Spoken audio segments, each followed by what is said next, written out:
വളരെ വളരെ പ്രധാനപ്പെട്ട ഒരു കാര്യമാണ് ഇന്ന് ഞാൻ നിങ്ങളുമായിട്ട് ഷെയർ ചെയ്യുന്നത്. നമുക്ക് വാസ്തുവുമുണ്ട്, ഫംഗ്ഷനുമുണ്ട്. ഇതിൽ നമുക്ക് വാസ്തുവിൽ കോമൺ ആയിട്ടാണ് എല്ലാ കാര്യങ്ങളും പറയുന്നത്. ഇപ്പൊ കിഴക്ക് ദർശനമായ ഒരു വീടിനെ സംബന്ധിച്ച് വാസ്തുവിൽ പറയുകയാണെങ്കിൽ അതിൽ അഗ്നികോണിൽ നിങ്ങൾക്ക് കിച്ചൺ ചെയ്യാം. സൗത്ത് വെസ്റ്റ് എന്ന് പറയുന്ന കന്നിമൂല ഭാഗത്ത് നിങ്ങൾക്ക് ബെഡ്റൂം ചെയ്യാം. നോർത്ത് വെസ്റ്റിൽ ഒരു ബെഡ്റൂം ചെയ്യാം. അത് കഴിഞ്ഞിട്ട് ഈശാന കോണിൽ നിങ്ങൾക്ക് പ്രധാന സിറ്റ് ഔട്ട്, ഹാള് എന്നിവ ചെയ്യാം. വീട് സ്ക്വയറോ റെക്ടാങ്കിൾ ഷേപ്പിലോ വരും. ഇത് ഒരു അത്യാവശ്യം ഭേദപ്പെട്ട ഒരു വാസ്തു നിയമമാണ്. അതേസമയം ഫെങ്ഷുയിൽ ഇതിൽ ഒരുപാട് മാറ്റങ്ങളുണ്ട്. അപ്പം അത് എന്താന്ന് വെച്ച് കഴിഞ്ഞാൽ ഫെങ്ഷുയിൽ ഒരു ഫ്ലൈങ് സ്റ്റാർ എന്ന് പറയുന്ന ഒരു കണക്കുണ്ട്. നമ്മൾ വീട്ടിൽ കൺസൾട്ടിങ്ങിന് പോവുകയാണ്. കൺസൾട്ടിങ്ങിന് പോയി വീടിന്റെ പ്ലാൻ എടുത്തിട്ട് അവിടുത്തെ ചോദിക്കും, ഈ വീട് നിങ്ങൾ എപ്പോഴാണ് ഹൗസ് വാമിങ് ചെയ്തതെന്ന് ചോദിക്കും. അപ്പം അത് ആ ഒരു ഡേറ്റ് പറയും. അപ്പൊ ഡേറ്റ് പറയുമ്പോൾ ഉദാഹരണത്തിന് അവര് 2015 ഹൗസ് വാമിങ് ചെയ്തതെന്ന് വെക്കുക. അങ്ങനെയാണെങ്കിൽ 2004 മുതൽ 2024 വരെയുള്ള ആ ഒരു 20 കൊല്ലത്തിനകത്താണ് ഇവർ ഈ വീട് വെച്ചത്. ഇതിനെ പീരിയഡ് 8 എന്ന് പറയുന്ന ഒരു കാലഘട്ടമാണ്. ഇവർ 1990 വീട് വെച്ചതെന്ന് കരുതുക. അങ്ങനെയാണെന്നുണ്ടെങ്കിൽ 1984 മുതൽ 2004 വരെയുള്ള ഒരു 20 കൊല്ലത്തിനകത്താണ് ആ വീട് വെച്ചിരിക്കുന്നത്. അതിനെ പീരിയഡ് 7 എന്ന് പറയും. അപ്പോൾ ഫുങ്ഷുവിൽ പറയുന്നു ഓരോ 20 വർഷങ്ങൾ കഴിയുമ്പോഴും പ്രകൃതിക്കൊരു മാറ്റമുണ്ടെന്ന് പറയുന്നുണ്ട്. അപ്പൊ അതിന്റെ കാലഘട്ടങ്ങളാണ് ഞാൻ പറഞ്ഞ ഈ 84 2004 കാലഘട്ടം, 2004 2024 കാലഘട്ടം. അത് 7ഉം 8ഉമായി മാറിയെങ്കിൽ ഇപ്പോഴത്തെ കാലഘട്ടം, അതായത് 2024 ശേഷം 2044 വരെയുള്ള 20 കൊല്ലം പീരീഡ് 9 എന്ന് പറയുന്ന കാലഘട്ടമാണ്. ഇപ്പൊ ഏറ്റവും പ്രോസ്പെരിറ്റി ആയിട്ടുള്ള നമ്പർ എന്ന് ഫെങ്ഷുവിൽ ഏത് നമ്പറാണെന്ന് ചോദിച്ചു കഴിഞ്ഞാൽ 9 ആണ്, 9 ആണ്. അപ്പൊ 9 വളരെയധികം പ്രോസ്പെരിറ്റി ആയിട്ടുള്ള ഒരു കാലഘട്ടത്തിലാണ് നമ്മളിപ്പോൾ കഴിയുന്നത്. അപ്പൊ 9 എന്ന് പറയുന്ന ആ ഒരു പീരീഡിലാണ് നമ്മളുള്ളത്. ഇപ്പം ഒരു ദിക്കെന്ന് പറയുന്നത് മൊത്തത്തിൽ കോമ്പസ് എന്ന് പറയുന്നത് 360 ഡിഗ്രിയാണ്. എത്ര ദിക്കുകളുണ്ട്? 8 ദിക്കുണ്ട്. അപ്പൊ അങ്ങനെയാണെങ്കിൽ ഒരു ദിക്ക് എത്ര ഡിഗ്രി ഉണ്ട്? 45 ഡിഗ്രി ഉണ്ട്. അപ്പൊ 45 ഡിഗ്രിയാണ് ഒരു ദിക്ക്. അപ്പൊ അങ്ങനെയാണെങ്കിൽ കിഴക്കിൽ എത്ര ഡിഗ്രി ഉണ്ട്? 45. സൗത്ത് ഈസ്റ്റിനോ? 45. എല്ലാ ദിക്കിനും 45 ഡിഗ്രി വീതമുണ്ട്. അപ്പൊ നമുക്ക് ഈ കിഴക്കിനെ ഫെങ്ഷുയിൽ 3 തിരിക്കുന്നുണ്ട്. East 1, east 2, east 3. അതായത് 45നെ 3 ഡിവൈഡ് ചെയ്യുമ്പോൾ 15, 15, 15 അങ്ങനെ 3 15കൾ കിട്ടും. അപ്പം ആദ്യത്തത് ഈസ്റ്റ് 1, രണ്ടാമത്തത് ഈസ്റ്റ് 2, മൂന്നാമത്തത് ഈസ്റ്റ് 3. അപ്പൊ ഓരോ 15 ഡിഗ്രിയിലും അതിന്റെ ഫ്ലൈങ് സ്റ്റാറിന്റെ കണക്കുകളും മെത്തേഡുകളും മാറും. ചുരുക്കി പറഞ്ഞു കഴിഞ്ഞാൽ കിഴക്ക് ദർശനത്തിൽ 80 ഡിഗ്രിയിൽ ഇരിക്കുന്ന ഒരു വീടിന്റെ ഫ്ലൈങ് സ്റ്റാർ അല്ല 90 ഡിഗ്രിയിൽ നിൽക്കുന്ന ഒരു വീടിന്റെ ഫ്ലൈങ് സ്റ്റാർ. അപ്പൊ ഞാൻ ഇവിടെ നിങ്ങളുടെ അടുത്ത് പറയാനായിട്ട് വരുന്നത് വളരെ പ്രധാനപ്പെട്ട ഒരു കാര്യമാണ്. ഈ കാലഘട്ടത്തിൽ, അതായത് 2024 മുതൽ 2044 വരെ കിഴക്ക് ദർശനത്തെ നിങ്ങൾ വീട് വെക്കുമ്പോൾ ഉറപ്പായും ആ വീടിന്റെ ഫ്ലൈങ് സ്റ്റാർ നിങ്ങൾ എടുത്തിരിക്കണം.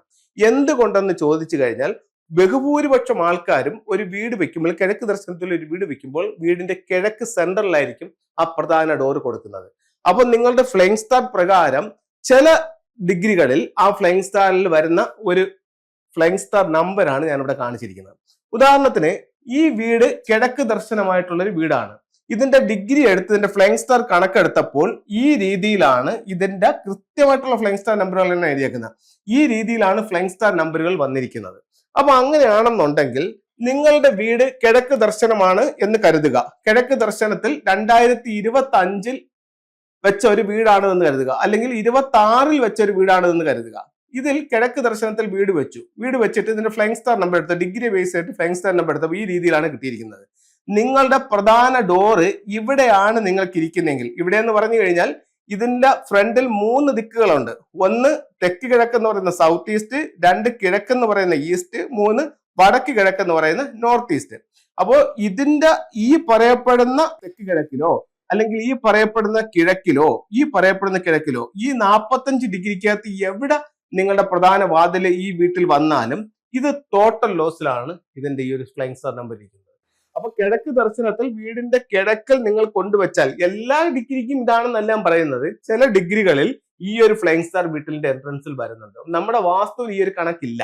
പക്ഷെ ഫെങ്ഷുയുടെ ഫ്ലൈങ് സ്റ്റാർ കണക്കിൽ ഈസ്റ്റിലെ ചില വീടുകളിൽ ഈ ഒരു രീതിയിൽ ഫ്ലൈങ് സ്റ്റാർ നമ്പർ വരുന്നുണ്ട്. ഇവിടെ കൊണ്ടുപോയി നിങ്ങളുടെ വീടിന്റെ എൻട്രൻസ് വെച്ച് കഴിഞ്ഞാൽ ഇത് നിങ്ങൾക്ക് ടോട്ടൽ ലോസ് ആയിരിക്കും. അപ്പോൾ ഈ നിങ്ങൾ വീട് വെക്കുമ്പോൾ, കിഴക്ക് ദർശനത്തിൽ വീട് വെക്കുമ്പോൾ ഉറപ്പായിട്ടും ആ വീടിന്റെ ഫ്ലൈയിങ് സ്റ്റാർ നമ്പറും കൂടി എടുക്കേണ്ടത് വളരെ വളരെ വളരെ അത്യാവശ്യമാണ്. അതേസമയം ഈ വീട് ഇപ്പൊ നിങ്ങൾക്ക് ഈ കിഴക്ക് ദർശനത്തിൽ ഈ ഡിഗ്രിക്ക് വീട് കിട്ടിയേ ഉള്ളൂ, അല്ലെങ്കിൽ ഈ ഡിഗ്രിയിലെ ആ വസ്തുവിൽ വീട് വെക്കാൻ പറ്റുന്നുള്ളൂ. ഓക്കെ, നിങ്ങളുടെ പ്രധാന ഡോർ ഈ കിഴക്കെന്നുള്ളത് മാറ്റി വടക്ക് കിഴക്കിൽ വെച്ച പ്രശ്നം സോൾവ് ആയി. കാരണം ഇവിടെ നിൽക്കുന്ന സ്റ്റാർ എന്ന് പറയുന്നത് 9-5 എന്ന് പറയുന്ന സ്റ്റാർ ആണ്. ഇതിന്റെ സ്വഭാവം എന്ന് പറയുന്നത് ടോട്ടൽ ലോസ് ആണ്. ഇവിടെ കൊണ്ടുപോയി നിങ്ങളുടെ പ്രധാന വാതിൽ വെച്ച് കഴിഞ്ഞാൽ ഈ വീട്ടിലേക്ക് നിങ്ങൾ സ്വീകരിച്ചുകൊണ്ടിരിക്കുന്നത് എല്ലാം നഷ്ടങ്ങളായിരിക്കും. ഇങ്ങനെ ഒരുപാട് വീട് നമ്മൾ കൺസൾട്ട് ചെയ്തിട്ടുണ്ട്.